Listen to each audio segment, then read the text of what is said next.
Yesterday, I did a very healthy chicken dish, and I know a lot of you made it because I saw it on social media, so thank you for sharing those photos. Today, maybe not as healthy. That's a lie. We have a salad to go with it. But we're gonna do a chicken paillard, which is a beautiful French crispy chicken. Now it sounds fancy, but I'm gonna tell you, in Austria they call it a schnitzel, and in Italy they call it a chicken cutlet. It's just a pounded out piece of chicken that we're gonna get crispy in a pan and serve it over an arugula salad. It's light, it's delicious, it's crunchy, it's salty, it's all the things that you want. So first we're gonna set up a breading station. So I have 3 bowls, pie plates, whatever you wanna use. I like to use something shallow. And in my first one here, we're gonna go ahead and get in some flour and a little garlic powder. I like to season as much as I can, all the layers.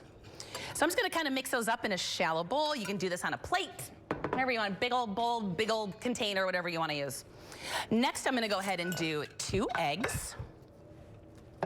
I always like to crack eggs on a flat surface. I know Grandma kind of always taught you to crack it on the side of a bowl, but for me, I like it on a flat surface. It just kind of lowers the chance of getting shell in there. So it just kind of helps to not impale the shell. So I do a flat surface. Now, if your shell fell in, this will act as a magnet. So all you have to do is dip, it'll stick right to it, and there you go.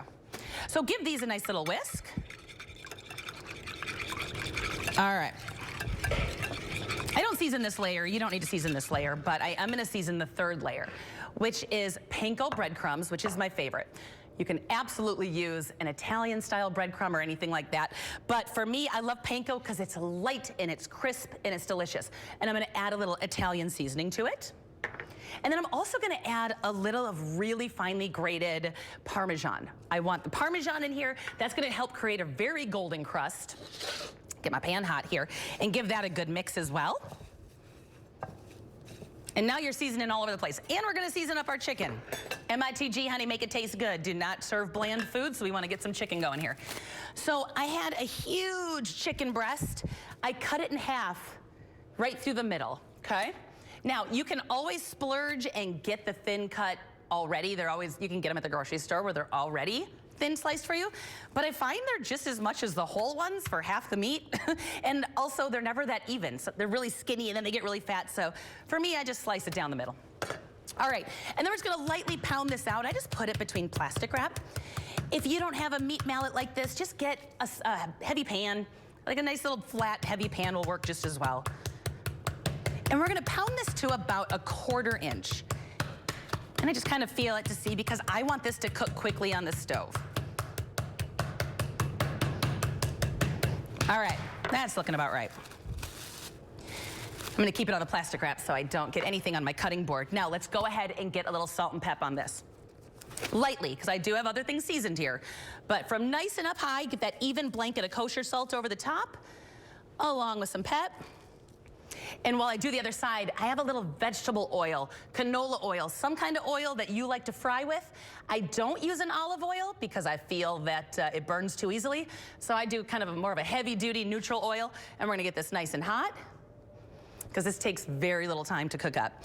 And then I'm gonna give it a flip and do the other side, of course. MITG, make it taste good. Just nice and light. All right, so now let's go ahead and dredge this up. We're gonna start with our flour. And the reason we do flour, some people skip this step. The reason we do flour is because that's gonna help the eggs stick to it. So you're gonna just lightly dredge it in the flour and then give it a good shake, okay? Get that extra flour off. See how light that is? It's very light. You can kind of see underneath. We don't want that too heavy. And then we're gonna do some eggs. If the cost of eggs is stressing you out like it is all of us, maybe start with 1 egg and see if you need to. All right, so go ahead and give that, you want this to drip off right here. Take the extra second, drip that off. Then we're gonna get it right over to our panko breadcrumbs. Notice I'm only using this hand to do this with. This one's clean, this one is the wet hand, so that way we're not contaminating both hands, but I am wearing gloves to make my life a little bit easier today. All right, so we got some hot oil going on here, and we're just gonna drop it in. Carefully. You're just gonna start from the front and gently lay. We got the bubbles starting right away. That's a good sign. Let me clear my board here so we can make some salad to go with it.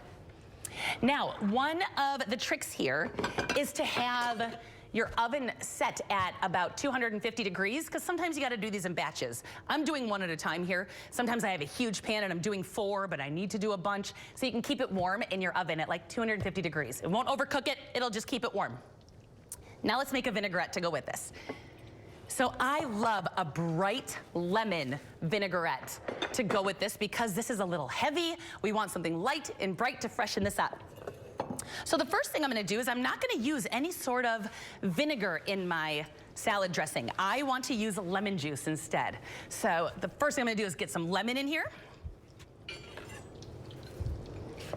Fresh lemon juice always. I'm a big proponent for that. I do not like those squeeze bottles of lemon in your fridge. They just taste muted. They're not bright. Just take the extra second and squeeze some lemons. All right, that's a nice juicy lemon. So I have 2, I'm gonna start there. I'm gonna add a little Dijon mustard. There are many shortcuts I take in life at the grocery store. Salad dressing is not one of them. I always make my own salad dressing because it comes together so fast. I do wanna take a peek at this. Woo, let's go. Give that a careful flip here. Oh, you're gonna do that. Flip it up. There we go. All right, let that keep cooking, but we're getting that beautiful golden brown color. Okay, we got lemon juice, we got Dijon. I'm gonna do a good pinch pep, good pinch salt. We're also gonna do, to balance this out, this is bitter. That lemon juice is bitter. We need to get a little pinch of sugar in here. So I'm just gonna start with a little. I can add more if I need to. But that balance of salty, peppery, and lemon is a lot. So what I wanna do is get a little bit of sugar in there just to balance it all. I'm adding some of my stock market olive oil in here because our olive oil is fantastic. And we're just gonna give it a whisk. Now, of course, you can find this recipe. I know I'm not giving you any amounts. I've been making vinaigrettes for 20 years, and I never think about, I just eyeball it. But of course, you can find this recipe on our website, or in our social medias on Facebook. I always, at the end of the show, will tag it to bring you to all the recipes we made that week. All right, so now I wanna go ahead and give it a little taste. Needs a little more sugar and a little more olive oil.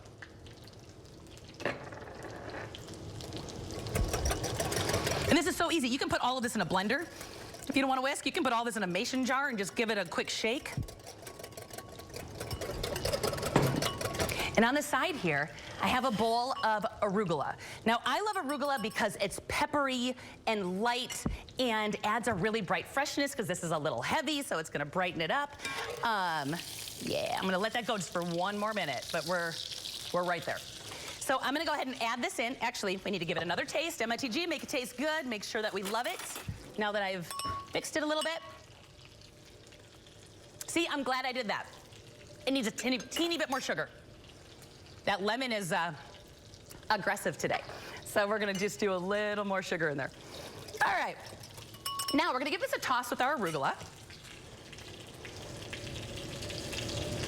And now you add into your salad what you like to add into salad. So for me, I'm gonna do a little cherry tomato.